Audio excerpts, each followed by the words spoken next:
bienvenue dans le numéro 6 d'Aide. Alors je vous dis tout de suite, on a eu des petits soucis de son aujourd'hui, de micro. Donc voilà, le son sera donc de moins bonne qualité que d'habitude. Alors pour commencer, je vous présente Michel. Bonjour Christophe, bonjour à tous. Alors Michel, je vous dis tout de suite, c'est un ami, mais c'est aussi un lecteur d'SOSP depuis le début. Tu me le Depuis le confirmes ? début. Voilà. Donc depuis janvier 2013, donc Michel me suit, je tiens à le préciser parce que il y a beaucoup de gens dans mon entourage qui au début m'ont pris pour un illuminé en fait, hein, parce qu'en fait, pourquoi perdre du temps, pourquoi perdre des week-ends, pourquoi perdre des soirées sur un petit blog informatique, alors que des blogs informatiques, il y en a à la tonne, hein, bon, voilà. Bon, bref. Ben, on voit le résultat aujourd'hui. Voilà, 4 ans plus tard, je suis content, le blog a eu un certain succès, et en plus maintenant je fais des vidéos, voilà, il fallait que je le dise. Alors, on va passer au sommaire. Aujourd'hui, on va parler de 64,9 milliards, un gros chiffre, de 860 000 emplois, un autre gros chiffre. On va parler d'un blog sympathique et intéressant, le blog du hacker, et on va parler de la manifestation du Safer Internet Day 2017. Alors on commence par ce nombre énorme. J'en parlais avec Michel avant de démarrer la vidéo. Michel ne connaissait pas ce chiffre, mais il faut savoir que, je dis bien pour la France, hein, et pour 2015, donc en 2016, il est probable que ce chiffre ait monté, quasiment 65 milliards d'achats se sont faits par Internet en 2015. C'est énorme. Alors je sais pas Michel, si toi tu commandes sur Internet ? Je commande sur Internet, oui, par contre voilà. je fais très attention et je ne commande que sur des sites connus. Alors, de sites connus où on t'a parlé. Ou on m'a parlé, voilà, je suis sûr. Voilà, parce que l'ironie dans l'histoire, c'est que autant vous êtes difficile dans un magasin physique, autant vous chipotez, parce que 78 €, faut savoir, c'est le panier moyen, ce qu'on appelle l'achat moyen sur un site internet, c'est 78 €, je trouve ça quand même énorme. Hein, c'est vrai qu'en France, ça parlerait plus si je disais 500 francs.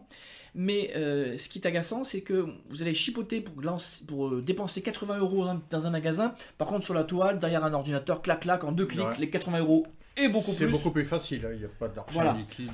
Donc je voulais attirer votre attention qu'on n'achète pas n'importe où, comme le disait Michel à l'instant. Tout à fait. Et puis on se protège toujours, quel que soit le site, même si le site est sécurisé, on a un antivirus, un bon antivirus pour se protéger. Ça reste des échanges privatifs.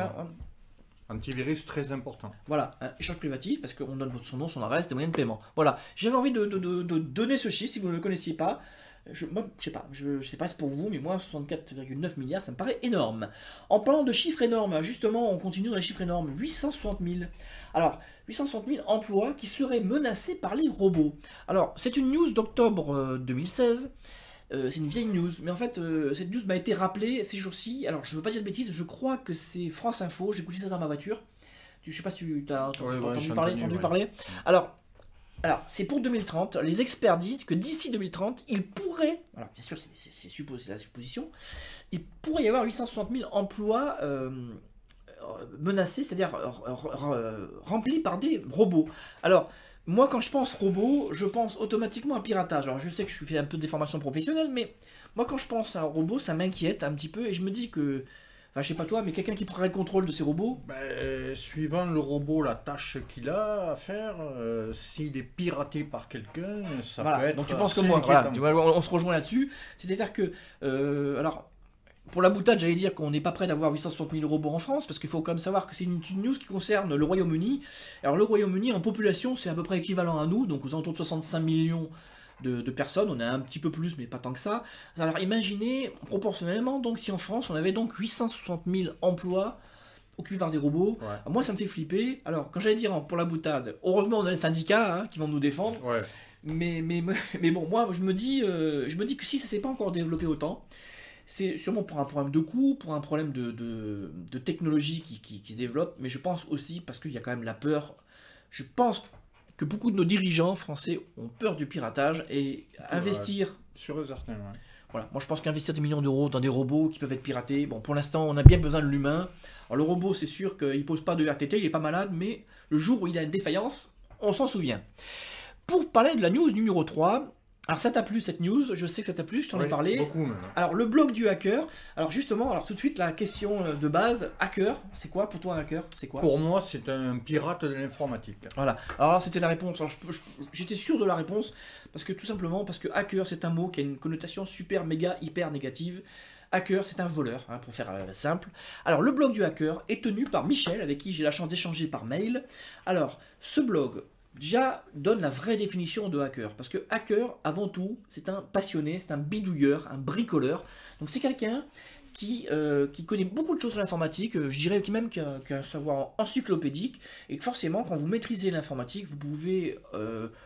j'allais dire pénétrer par effraction un peu partout, mais il faut savoir que le hacker de base, donc c'est donc un passionné qui ne cherche pas à violer la loi, j'allais dire. C'est un passionné qui va aussi rendre des services. Il faut savoir que vous avez des entreprises qui font appel justement à des hackers professionnels pour tester leur sécurité. Alors vous imaginez, vous avez une entreprise, vous avez, je dis n'importe quoi, vous avez 500 ordinateurs, votre entreprise repose sur l'informatique parce que vous avez des commandes clients, des choses comme ça. Et je pense que c'est intéressant de faire tester sa sécurité par un hacker.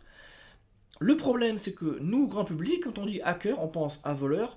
Et ce qui est agaçant dans cette histoire, c'est qu'il y a... Alors, je ne sais pas combien il y en a, j'en ai aucune idée, j'ai aucune idée du chiffre, mais je pense qu'il y a des centaines de milliers de hackers dans le monde, dont l'objectif est d'apprendre et de comprendre avant tout, et de rendre service aussi parfois. Mais le problème, c'est que seulement quelques hackers ont volé, il n'y a pas d'autre mot, ont pénétré par effraction dans des services au plus haut de l'État dans certains pays, et en fait on ne retient que ces hackers-là. Donc ce blog donc rétablit la vérité sur le hacker, qu'est-ce qu'un hacker, vraiment en profondeur, et ce blog, le plus important, c'est qu'il va vous donner plein d'informations intéressantes, et surtout il va vous expliquer comment mieux vous protéger. Voilà, un blog sympathique, accessible, je vous mettrai le lien, le blogduhacker.fr, un blog vraiment intéressant. Avant de vous quitter, justement, on va rester dans la sécurité, dans la cybermenace, ce que j'appelle la cybermenace. Je vais vous parler du Safer Internet Day 2017, c'est chaque année. Alors cette année, ça dure durant tout le mois de février. Alors ça vous sensibilise, le Safer Internet Day 2017, ça vous sensibilise sur tout ce qui est cyber. Alors cette année, c'est vraiment le cyberharcèlement qui est à l'honneur, si je puis dire. Alors, le cyberharcèlement, j'en ai parlé récemment dans un article, je sais pas si tu es tombé dessus par hasard. Ouais, je l'ai lu. Tu l'as lu, bon voilà, parce que bon, je pense bien que tu n'as pas le temps de lire tous les articles. Hein. Ouais, mais la plupart. Enfin, il n'a pas le choix. Le cyberharcèlement, c'est important, c'est donc durant tout le mois de février, le site va vous donner plein de liens très intéressants et très importants, parce que le cyberharcèlement, même s'il touche avant tout des populations jeunes, plutôt enfants, plutôt adolescents, il arrive que des adultes aussi malheureusement soient victimes, et c'est vrai qu'on ne sait pas des fois comment réagir et vers qui se tourner, parce que je ne sais pas, enfin moi j'ai eu la chance, si je puis dire, de jamais être confronté à ça dans mon entourage, mais si ça devait un jour m'arriver, je ne saurais pas à qui forcément m'adresser, parce que bien évidemment à la police, mais je pense que quand on a besoin d'aide, je pense qu'il y a plein de sites, plein de structures spécialisées intéressantes. Voilà, je voulais insister sur cette news. Alors, avant de vous quitter, je voulais donc bien évidemment vous demander de me mettre un pouce vers le haut, c'est très important pour moi. Alors, je ne suis pas contre le pouce vers le bas, je ne suis pas contre si vous m'expliquez pourquoi. C'est pas grave, moi si j'ai 50 pouces vers le bas, mais qu'on m'explique pourquoi, je suis là pour progresser. À chaque vidéo, je prends en compte ce que vous me dites, donc c'est important que vous disiez ce qui ne va pas et aussi ce qui va, voilà. Si vous n'êtes pas abonné à la chaîne, merci de vous abonner, merci de parler autour de vous, de SOS PC, du forum, du garage du PC et de la chaîne. Je vous dis, Michel, moi je te dis au revoir, je te dis à bientôt. Merci de m'avoir invité.